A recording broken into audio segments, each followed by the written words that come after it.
Texas has moved one step closer to playing for its first national championship since 2005, making a national championship game, they hope, with yet another win since 2009. What's up, kidfolk? It's RJ Young. I am not on a step mill. If this is your first time watching the #1 college football show, please subscribe to the channel and ring the bell, like this video so you don't miss any of the segments that we upload here. We are marching close to 123,000 subscribers. Be very cool to get there before Christmas, and I hope you have a Merry Christmas.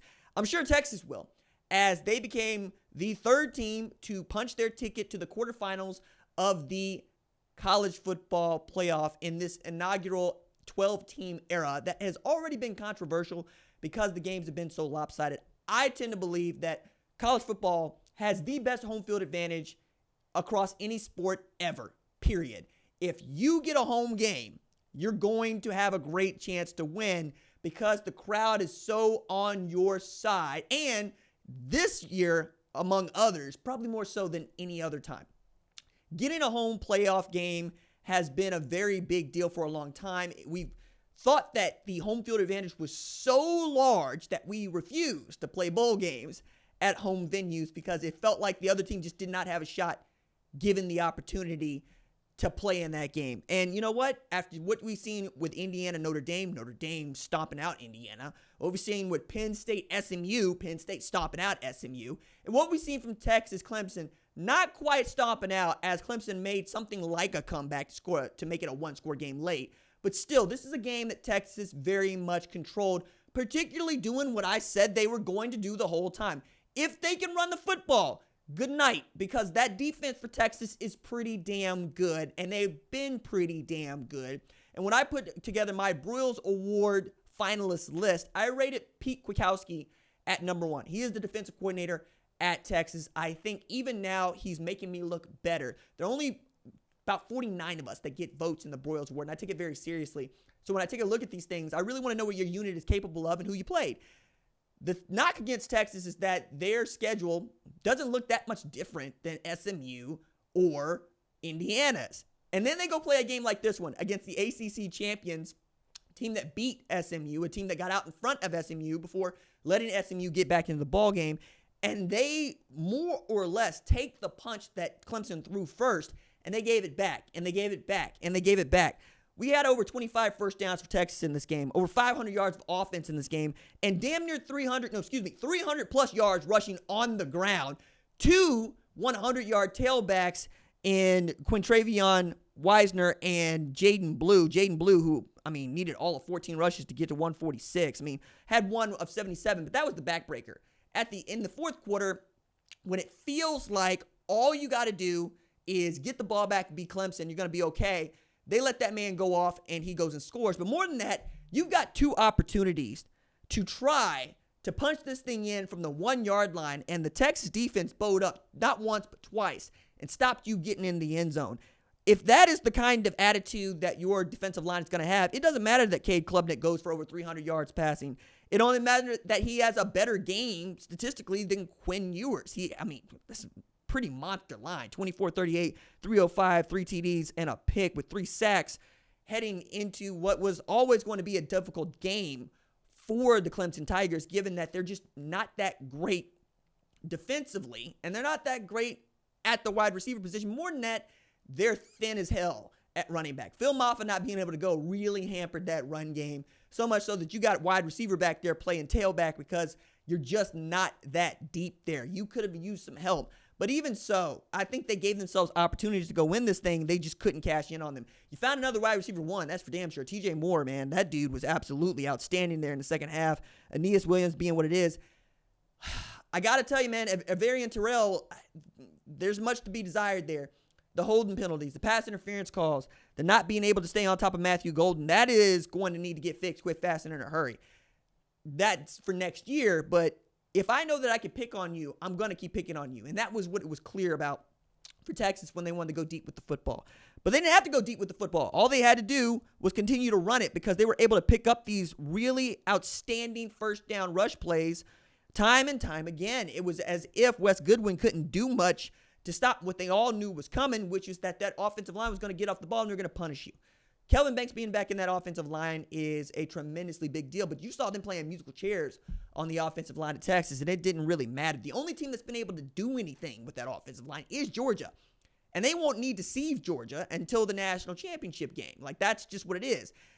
I think that there's some things to figure out between now and then, not the least of which is you still want more out of Quinn Ewers. I understand that. But in as far as operating the offense at a high level, I think Sarkisian's got this thing under control. We saw a little bit, that is to say a play, of Arch Manning inside the goal line, and it didn't much matter. Clemson read it like Georgia read it. If you bring that dude in, you're probably going to run something like QB power or QB counter. Maybe that's setting up for down the line, though, when you really need that play, and you get your pop pass in there, which I could definitely see Sarkisian setting up for in your next game against Arizona State, or even, if you get an opportunity, you play against an Oregon or Ohio State, right? Like, that's there for you.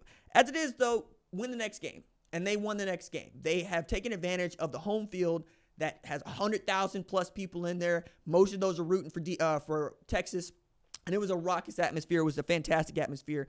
And for once, we didn't talk about how cold it was going to be at one game or not, which meant that the offenses could operate as we expect the offenses to operate. But I'd be remiss if I didn't tell you I was getting, like, goosebumps because I was watching the 2021 6A title game between South Lake Carroll and Austin Westlake with Cade Klubnik and Quinn Ewers were doing the damn thing. And Cade Klubnik was throwing touchdown passes to guys like Drayden Greathouse. And I could see both of these programs had put together offensive and defensive players that not only play but start. Like Michael Taffy, being a second-team All-American on that safety backfield, was on Cade Klubnik's team and had all these nice things to say about him. That was up and down the board, man. Like, those two programs inside of Texas are very well known. Outside of Texas, I think you're going to get to know them. Jaden Greathouse is playing wide receiver at Notre Dame right now, who's still in the college football playoff. They're going to play Georgia in the Sugar Bowl on January 1. I was impressed. I really was. You got 10 yards per carry out of Jaden Blue. You got 7 yards per carry out of Quintravion Wisner. We'll see how healthy or not healthy he is. Not bad for a running back room that was depleted at the start of the year. So I don't want to hear nothing about what Clemson's running back room looked like. Cedric Baxter, CJ Baxter, and Christian Clark out for the year before the year even starts.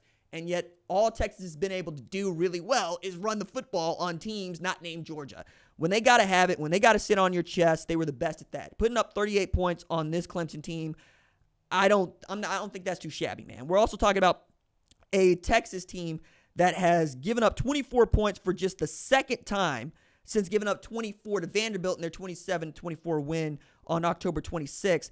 And nobody has scored more than 30 on them, and that was Georgia in the win at Texas. Everybody else is 24 or fewer. So the number for Texas most of the time, it feels like, is getting to 25. Now, against Georgia, that's a little bit higher, and that's a little bit harder to do. But the fact remains, I think it's one of the 4 best teams in college football. And depending on what happens with Ohio State and Tennessee, what happens with whoever Oregon gets to play, it might be one of the 2 best teams in football. I know Georgia is going to feel some kind of way about me saying that, having beat that team twice. But I like what Texas has offensively way more than I like what Georgia has offensively, now that I know that you're down to Gunnar Stockton and then Jaden Rashada behind him, if that's where you choose to go. You have known commodities at quarterback in Quinn Ewers and Arch Manning. I like Gunnar Stockton. I think what he can do is a lot like what Arch Manning can do. But do you feel better about having Gunnar Stockton as your starting quarterback at Georgia? Some Georgia fans do. And I think that's true of some Texas fans if Arch Manning got a chance to start. I still think the offensive line is going to get it figured out against that Georgia team. I know they haven't.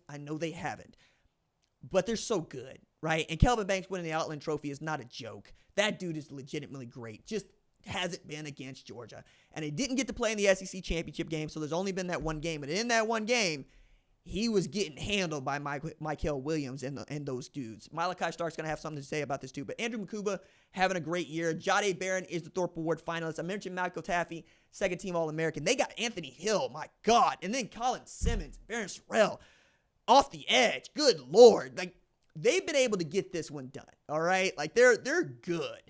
I just need to see them put it all the way together so that they can absolutely reach the pinnacle of their talent, which is to win a national championship. And that's the thing. Texas doesn't win a national championship this year. Not unlike the other teams in this playoff, I'm going to call it a bust. We have to. Given the advantage they have, the money they pour in the program, and what talent we know that is still in the offing for that team, Go win the national championship, or we're going to talk about how you are just good enough to get beat.